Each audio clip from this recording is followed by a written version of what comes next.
Assalamualaikum warahmatullahi wabarakatuh. Teman-teman, tadi habis sholat subuh, saya tuh buka grup Telegram. Ada yang kirim video. Jadi beberapa hari lalu ada satu peristiwa. Jadi ada satu rumah yang meledak. Katanya sih disebabkan karena tabung gas yang meledak. Ini videonya.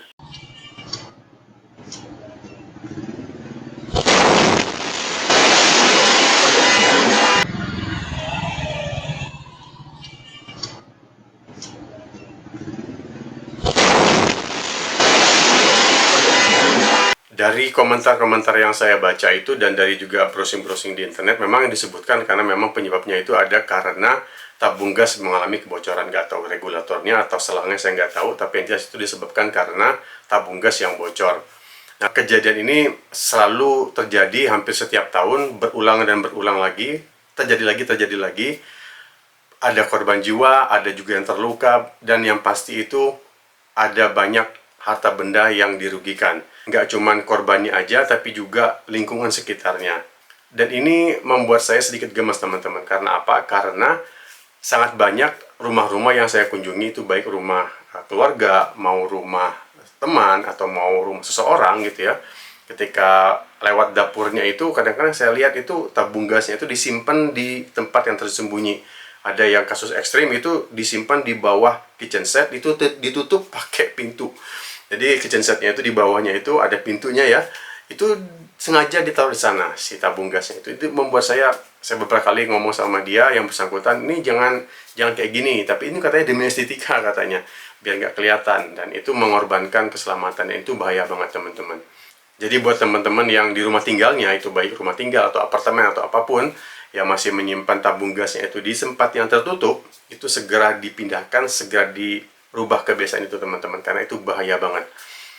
Nah, teman-teman, di video ini saya akan men-share ke teman-teman itu beberapa cara yang bisa kita lakukan ketika kita menghadapi kebocoran tabung gas. Yang pertama adalah kalau misalnya teman-teman tinggal di tempat yang sempit ya, lingkungan yang padat, misalnya di gang atau misalnya lingkungan yang padat penduduk, itu mungkin ventilasi itu mungkin sesuatu hal yang agak sedikit dikorbankan gitu ya. Kadang-kadang di belakangnya itu nggak ada lagi halaman, kiri kanan itu udah habis sama rumah tetangga. Ventilasi itu cuma ada di pintu depan dan jendela depan. Nah, gimana kalau teman-teman tinggal di lingkungan seperti itu dan mengalami kebocoran gas? Yang pertama adalah segera buka yang namanya itu pintu atau jendela. Buka lebar-lebar. Jadi teman-teman kalau mencium kebocoran gas, jangan sekali-kali memantik api atau menyalakan kompor atau ngerokok. Jangan sekali-sekali teman-teman lakukan. Itu bahaya banget. Dan itu tadi, kalau misalnya dibuka jendela dan dibuka pintunya itu, konsentrasi gas yang mengalami kebocoran itu akan bercampur dan akan terurai dan akan berkurang. Jadi konsentrasi gas di dalam rumah itu akan berkurang dan akan mengurangi potensi ledakan. Jadi teman-teman kalau misalnya mau masak itu pastikan itu di tabung gasnya itu, di regulatornya itu nggak ada kebocoran atau nggak ada bunyi-bunyi ya, nggak ada bau dan segala macam. Ini banyak banget terjadi. Itu ketika mereka mencium bau gas itu, mereka anggap itu biasa aja. Ketika dihidupin api, kompor langsung meledak. Padahal itu pertama dibuka jendela dulu atau buka pintu dulu. Atau kalau misalnya teman-teman memang tinggal di lingkungan seperti itu, ketika masak itu buka aja pintu dan jendelanya. Nah, itu demi keselamatan ya kalau bisa gitu ya. Tapi kalau enggak ya nggak apa-apa, itu karena keadaan yang darurat yang tidak ideal. Dan biasakan kalau misalnya teman-teman mau ganti tabung gas itu, atau misalnya lagi mau masak itu, pastikan dulu nggak ada yang namanya bunyi-bunyi atau namanya bau yang tercium di dalam dapur gitu ya. Kadang-kadang kalau kita mau ganti tabung gas yang lama yang sudah kosong, kita mau ganti sama yang baru yang masih penuh, itu kadang-kadang ketika kita masukin, kita pasang regulatornya, itu kecium sesuatu padahal nggak kedengeran, atau kadang-kadang kedengeran tapi nggak kecium gitu ya. Mungkin buat teman-teman yang lagi sakit, misalnya flu atau itu kan nggak bisa mencium. Dan juga mungkin suara di regulator tuh saru dengan lingkungan sekitar gitu ya, jadi nggak kedengaran. Yang kedua, kalau buat teman-teman yang tinggal di lingkungan yang ideal gitu ya, yang kayak di perumahan yang masih ada halaman belakangnya, itu usahakan terbuka gitu ya. Jadi kalau misalnya teman-teman mau renovasi rumah yang jadi halaman belakang itu mau dibikin ruangan atau sesuatu, itu usahakan ada bagian yang terbuka gitu ya. Jadi walaupun tertutup atap full misalnya, tapi usahain ada satu space kecil lah untuk masuk udara gitu ya. Seperti yang saya lakukan di rumah saya dan juga beberapa rumah yang saya desain, selalu saya taruh di dapur itu ada space yang terbuka yang bisa udara segar masuk. Pertama itu buat keselamatan, jadi kalau misalnya buat gas yang bocor gitu ya, itu bisa langsung keluar gasnya, nggak terkonsentrasi di dalam ruangan dapur.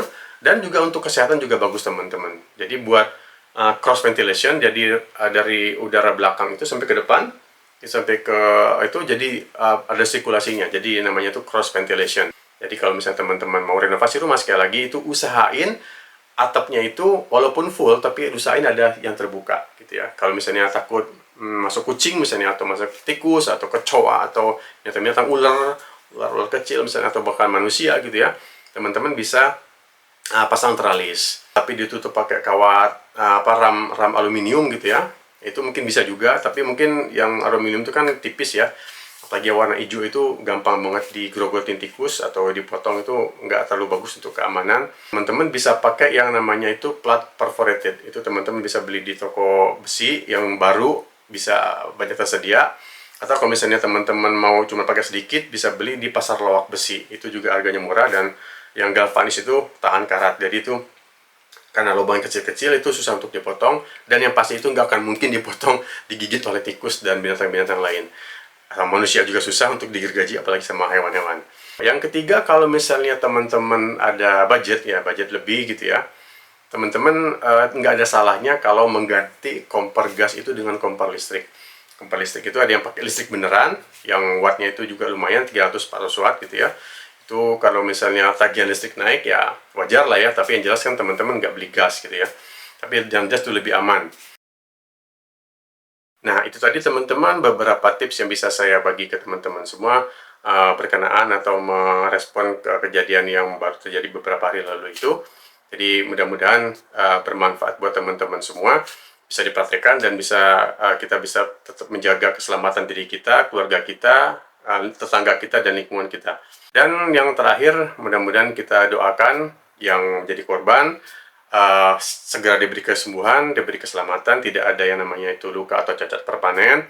Mudah-mudahan harta benda yang rusak, gitu ya, rumah yang rusak itu bisa segera diperbaiki, bisa ditinggali kembali, baik yang rumah korban yang bersangkutan atau tangga-tangga yang menjadi korban. Dan mudah-mudahan ini harapan kita tidak ada lagi kasus yang sama terjadi, karena ini kasus yang sering banget terjadi, berulang dan berulang dan berulang, selalu terjadi. Dan mudah-mudahan dengan share video ini kita bisa membuka, saling berbagi, dan bisa saling memberikan masukan dan meminimalisir kejadian yang sama. Mudah-mudahan kita bisa ketemu lagi di channel ini dengan materi video yang mudah-mudahan lebih menarik lagi, lebih inspiratif lagi, dan lebih bagus lagi. Dan jangan lupa untuk terus mensupport channel ini dengan cara kayak biasa, mengklik tombol subscribe dan like. Dan kalau teman-teman pengen share, silahkan di-share. Dan kalau teman-teman pengen ngobrol, kita bisa berinteraksi di kolom komentar. Terima kasih sudah menyimak dari awal sampai akhir video ini, dan sampai ketemu.